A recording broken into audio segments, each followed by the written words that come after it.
بسم الله الرحمن الرحيم الحمد لله رب العالمين والصلاة والسلام التحية والإكرام على الرسول الأعظم الأمين الذي سمي في السماء بأحمد وفي الأرض بأبي القاسم محمد وآله الأطيبين الأطهرين المعصومين المظلومين المنتجبين الميامين ولعنة الدائمة على أعدائهم وغاصب حقوقهم ومنكر فضائلهم والشاكين فيهم والمنحرفين عنهم إلى قيام يوم الدين. أما بعد فقد قال الله الحكيم في كتابه الكريم بسم الله الرحمن الرحيم كتب عليكم الصيام كما كتب على الذين من قبلكم لعلكم تتقون. بلند آواز میں صلوات پڑھے محمد.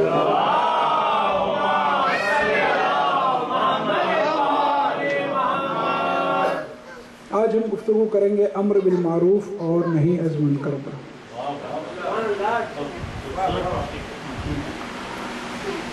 کل ہم نے عرض کیا تھا کہ قرآن مجید کسی کمپنی کی کتاب نہیں ہے بلکہ رب الارباب کی کتاب ہے.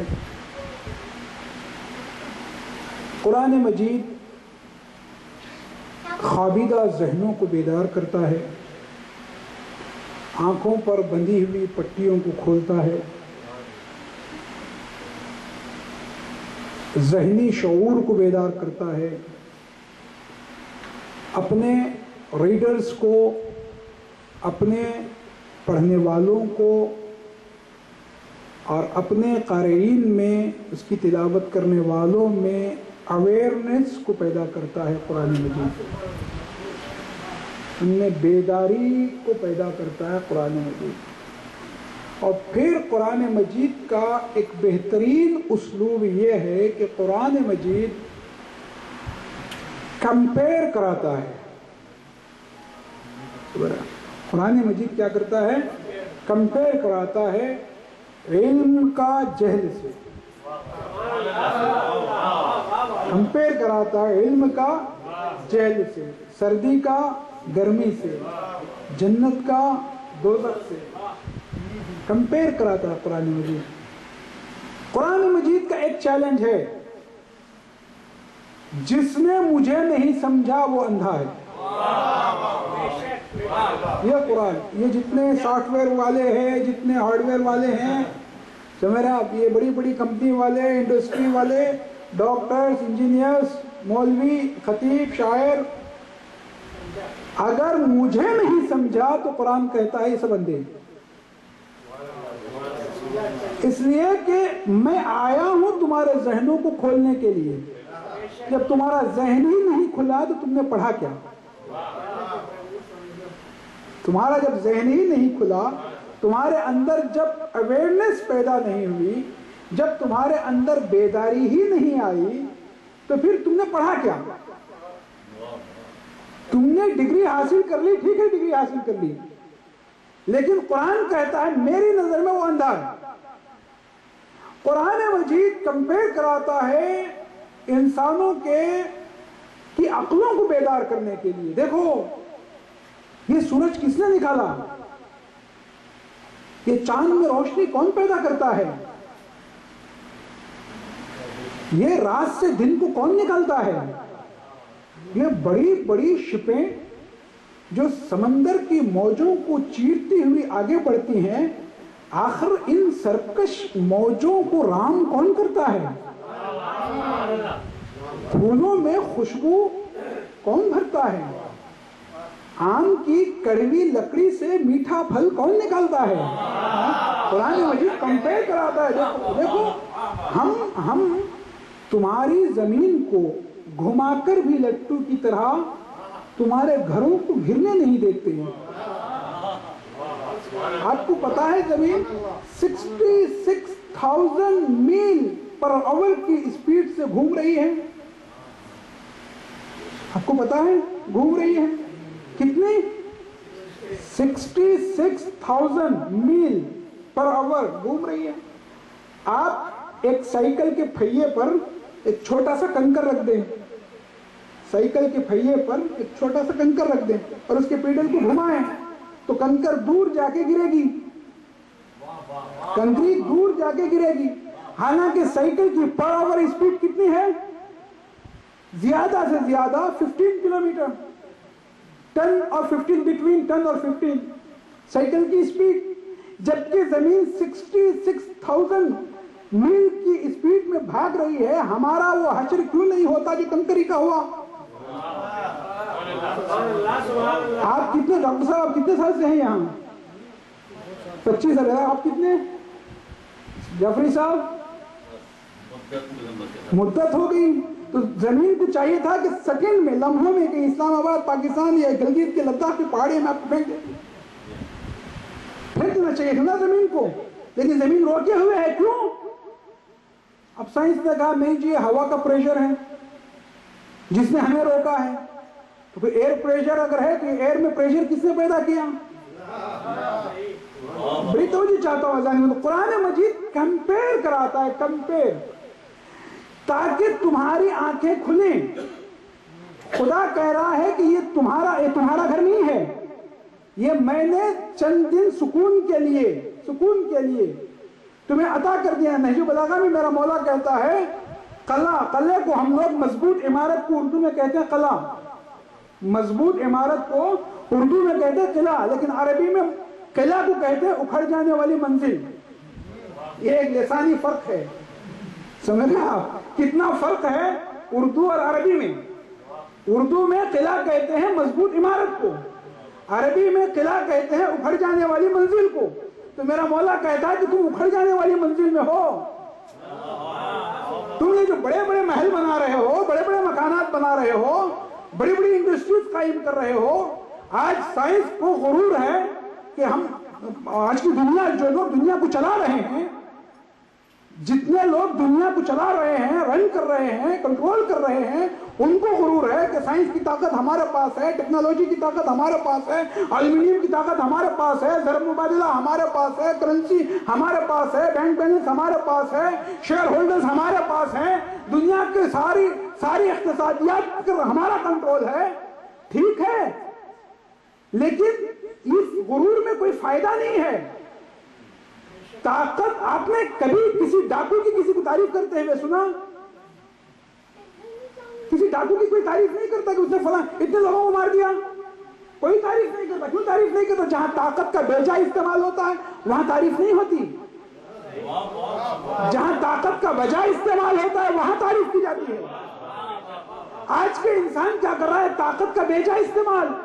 اور خدا کو بھولا. خدا کہہ رہا ہے کہ میں نے یہ ساری کائنات جو تمہارے حوالے کر دی ہے، ذرا تم اپنے سر کو اٹھا کر دیکھو. افلا ينظرون الى الابل كيف خلقت. کیا تم نہیں دیکھتے کہ میں نے اونٹ جیسے بے ہنگم ڈھانچے سے ہم نے ایک بہترین جانور پیدا کر دیا؟ کیا تم پیدا کر سکتے ہو ایسا کوئی جانور؟ اور پھر کہتا افلا ينظرون الى السماء كيف خلقت. کیا تم نہیں دیکھتے کہ میں نے آسمان کو کیسے سجایا ہے اور کیسے کیسے حسین ستاروں سے اسے روشن و منور کر دیا ہے؟ تو یہ ساری کائنات کو پیدا کرنے کے بعد، اسے زینت بخشنے کے بعد، پھر انسان کو اویئرنیس کر رہا ہے کہ دیکھو. پھر اس نے یہ بتا بھی دیا کہ میں نے تمہیں اپنے بہترین خلقت پر تمہیں پیدا کیا ہے، احسن تقویم پر، اور پھر اچھائی اور برائی کا الہام بھی عطا کر دیا ہے تاکہ تمہارا دل بیدار رہے. یہ اچھائی اور برائی کا الہام کیوں کیا اللہ تعالیٰ نے؟ تاکہ تمہارا دل بیدار رہے. یہ تمہارے اپنے ذاتی فائدے کے لیے ہے. اس میں میرا کوئی فائدہ نہیں ہے. میرا کوئی فائدہ نہیں ہے. اس نے اعلان کر دیا ہے. کمپیئر کرو، دیکھو. جو رات کو اٹھ کر شراب پیتا ہے اور وہ جو رات کو اٹھ کر جانماز بچھا کر اپنے آنسو زمین کو پلاتا ہے، کیا یہ دونوں برابر ہو سکتے ہیں؟ نہیں ہو سکتے. کمپیئر کراتا ہے. دیکھو، بدی کرنے والا اور نیکی کرنے والا کبھی ایک برابر نہیں ہو سکتے، یکساں نہیں ہو سکتے.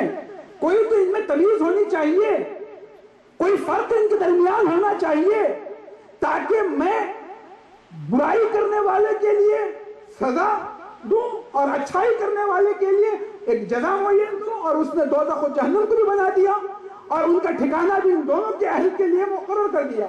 نیکی کے جو اہل ہیں ان کے لیے جنت نے معین کر دی، اور برائی کے جتنے اہل ہیں ان کے لیے اس نے دوزخ معین کر دیا. اب جنت اور دوزخ، اچھائی اور برائی، ان دونوں کو سمجھانے کے لیے قرآن مجید نے ایک اسلوب اختیار کیا جس کا نام ہے امر بالمعروف اور نہی عن المنکر۔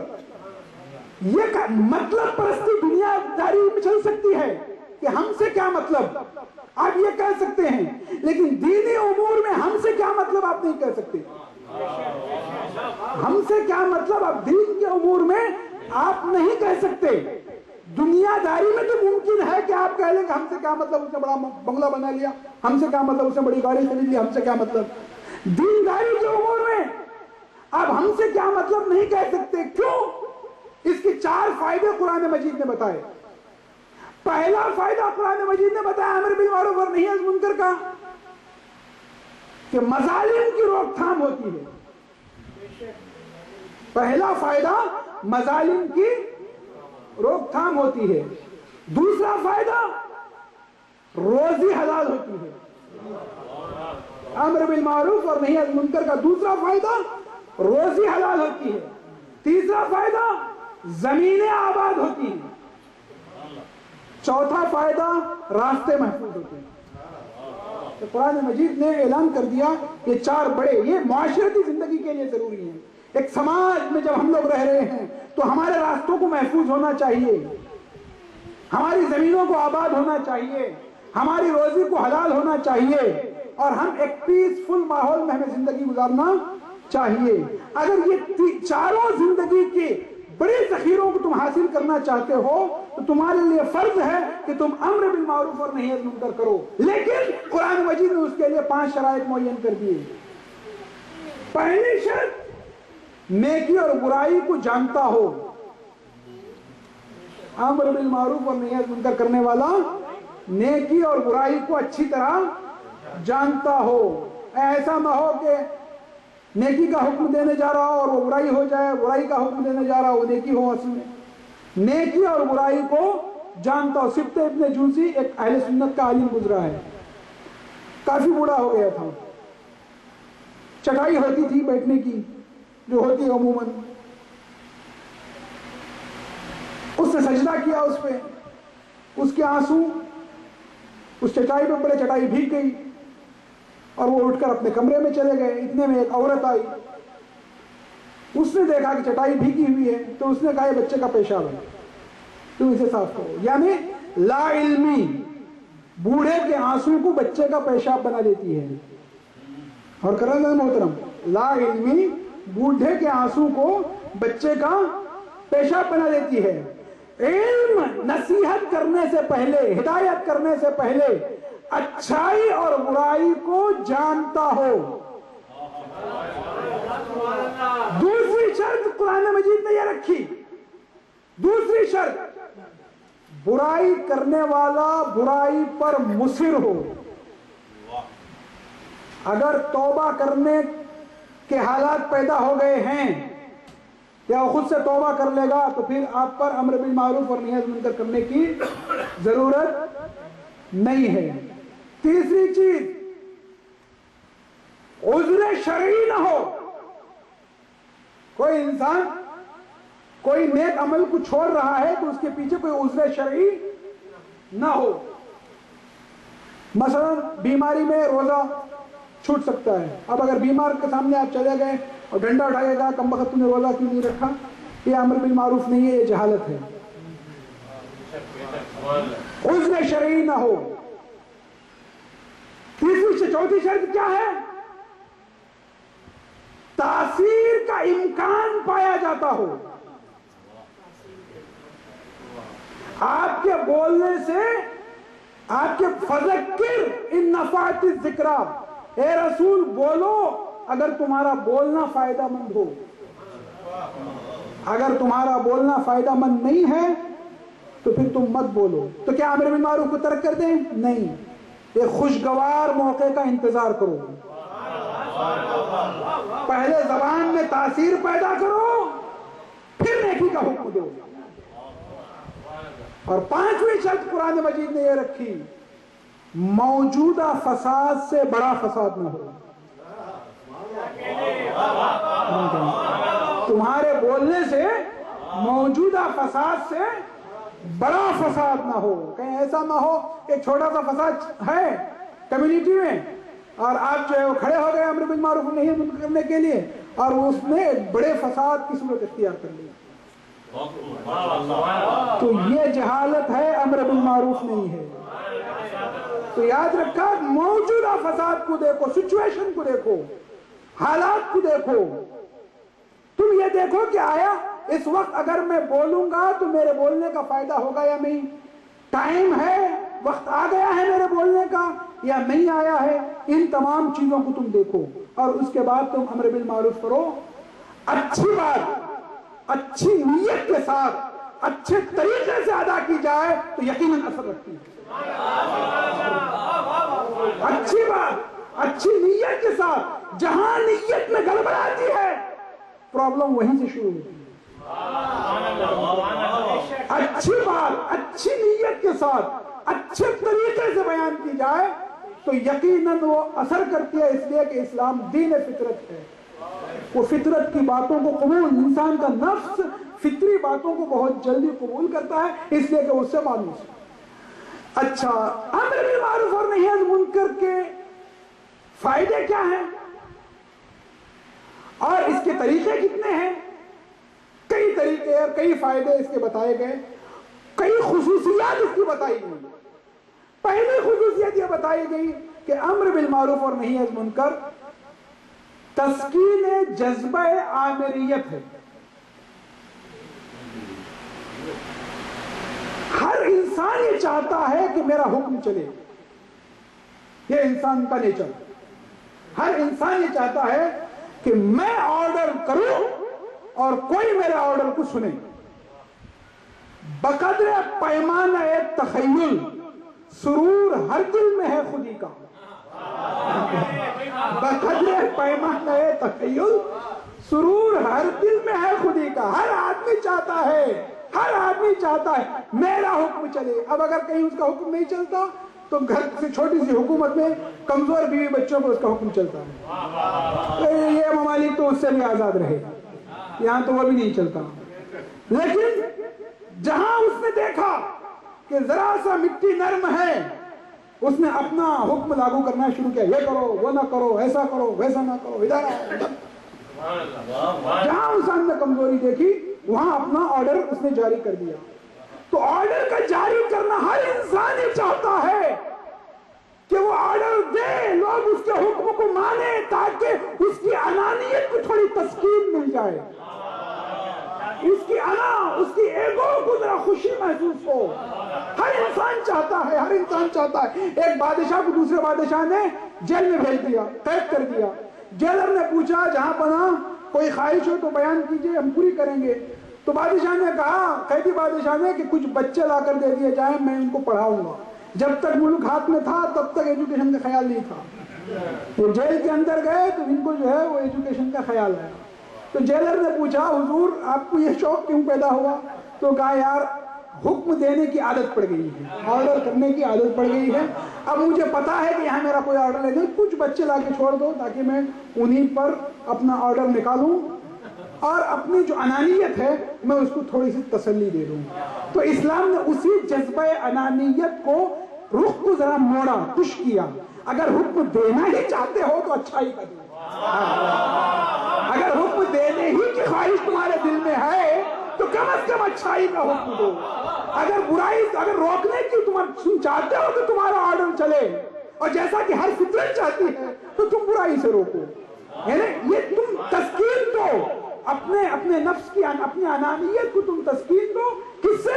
امر بالمعروف اور نہی عن منکر کے ذریعے سے. ہم تمہارے نیچر سے اچھی طرح واقف ہیں, ہم تمہارا کریٹر ہیں, ہم تمہارے خالق ہیں. ہم جانتے ہیں کہ تمہارے اندر جو ہے یہ انانیت ہے اور تم اپنی انانیت کی تسکین چاہتے ہو. لہذا اگر حکم دینا ہی چاہتے ہو تو اچھائی کا حکم دو اور برائی سے روکو. یہ ایک اس کی خصوصیت ہے. دوسری خصوصیت امر بالمعروف اور نہی عن منکر کی یہ ہے کہ امر بالمعروف اور نہی عن منکر یہ سنت الہی ہے. یہ کیا ہے؟ سنت الہی ہے. کیسے؟ کچھ کام وہ ہیں جو صرف خدا کے کرنے کے ہیں, بندوں کے نہیں ہیں. جیسے روزی دینا، خلق کرنا، پیدا کرنا، مارنا، یہ کام صرف اللہ کے ہیں، بندوں کے نہیں ہیں۔ کچھ کام صرف بندوں کے ہیں، اللہ کے نہیں ہیں۔ نماز پڑھنا، روزہ رکھنا، سجدہ کرنا، یہ سب کس کے کام ہیں؟ بندگی کرنا، یہ بندوں کے کام ہیں، یہ انبیاء کے، خدا کے نہیں ہیں۔ کچھ کام وہ ہیں کہ جو صرف انبیاء کے ہیں، نہ خدا کے ہیں نہ بندوں کے ہیں۔ وحی کو لانا، شریعت کو پہنچانا، یہ کس کے کام ہیں؟ یہ انبیاء کے کام ہیں۔ نہ خدا ہم تک پہنچ سکتا ہے نہ ہم خدا تک جا سکتے ہیں، لہذا اس نے ایک ذریعہ رکھا نبی کو کہ وہ وہاں سے وحی کو لائے، یہاں بندوں تک پہنچے۔ اللہ نے جو بھی چیز بنائی اس کی بقا کا، اس کے پروٹیکشن کا بھی ایک اصول بنایا۔ درخت بنائے تو درختوں کی بقا کا ایک قانون بھی بنایا، سمندر بنائے تو سمندروں کی بقا کا ایک قانون بھی بنایا، پہاڑ بنائے تو پہاڑوں کی بقا کا ایک قانون بھی بنایا، صحرا بنائے تو صحرا کی بقا کا ایک قانون بھی بنایا، جاندار بنائے تو جانوروں کی بقا کا ایک قانون بھی بنایا، حیوانات پیدا کیے تو حیوانات کی بقا کا ایک قانون بھی بنایا۔ لیکن حیوانوں کے بقا کے قانون کو شریعت نہیں کہتے، درختوں کی بقا کے قانون کو شریعت نہیں کہتے، پہاڑوں کی بقا کے قانون کو شریعت نہیں کہتے، سمندروں کی بقا کے قانون کو شریعت نہیں کہتے، اسے جبلت کہتے ہیں، اسے لا آف نیچر کہتے ہیں۔ شریعت اس قانون کو کہتے ہیں جسے بناتا ہے خدا، لاتا ہے نبی، عمل کرتا ہے بندہ، حفاظت کرتا ہے امام۔ یہ ہے شریعت۔ شریعت ہے یہ، شریعت کی سمپل تعریف، شریعت کی سمپل تعریف یہ ہے کہ اسے بناتا ہے خدا، لاتا ہے نبی، عمل کرتا ہے بندہ، حفاظت کرتا ہے امام۔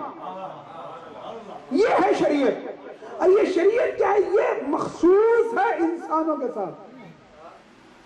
کچھ کام وہ ہیں کہ جو صرف خدا کے کرنے کے، بندوں کے نہیں۔ کچھ کام وہ ہیں جو بندوں کے کرنے کے، خدا کے نہیں۔ کچھ کام وہ ہیں جو صرف انبیاء کے کرنے کے ہیں، نہ بندوں کے کرنے کے نہ خدا کے۔ لیکن امر بالمعروف و نہی عن المنکر ایک ایسا مشترک عمل ہے جس میں یہ تینوں شریک ہیں۔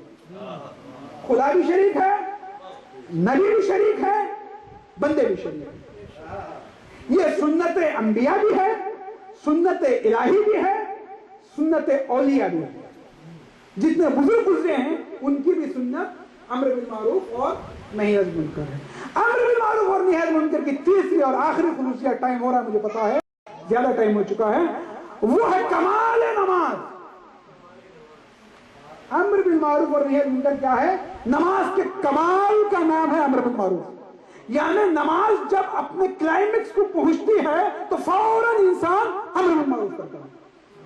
یاد رکھ لیجیے گا، جب نماز مکمل طور پہ مکمل ہو جاتی ہے، نماز اپنے عروج کو یعنی معراج کو پہنچ جاتی ہے نماز، تو نمازی امر بالمعروف کرتا ہے ضرور۔ یہ اللہ تعالیٰ نے اس کی سرشت، اس کی باڈی کی اسپرنگ ایسی بنائی ہے، اس کی روحانیت کو کچھ اس طریقے سے ڈھالا ہے کہ جیسے ہی بندہ حقیقی نمازی ہو جاتا ہے فوراً وہ امر بالمعروف اور نہی عن المنکر کرنے لگتا ہے۔ کمال ہے نماز ہے امر بالمعروف اور نہی عن المنکر۔ نماز کے دو ہی فائدے ہیں، ایک تقرب اللہ، ایک ہدایت الی العباد۔ یہ دو ہی فائدے ہیں نماز کے۔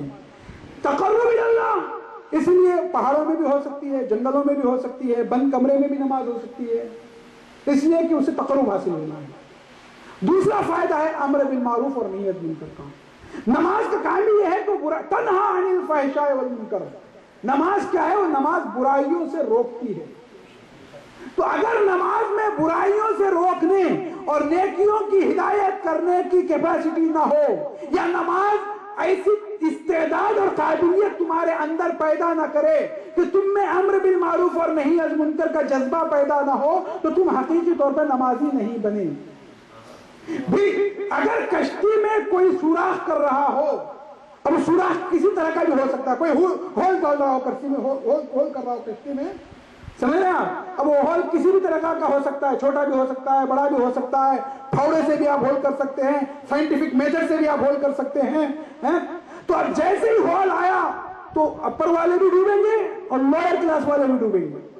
ایسا نہیں ہو سکتا کہ نیچے والے نے سوراخ کیا ہے، ہم اوپر والے ہیں، ہم بیٹھے رہیں۔ نہیں، جیسے ہی معاشرے میں، سماج میں برائی داخل ہوگی تو جو بڑے طبقہ کا ہے وہ بھی ڈوبے گا، جو چھوٹا طبقہ ہے وہ بھی ڈوبے گا۔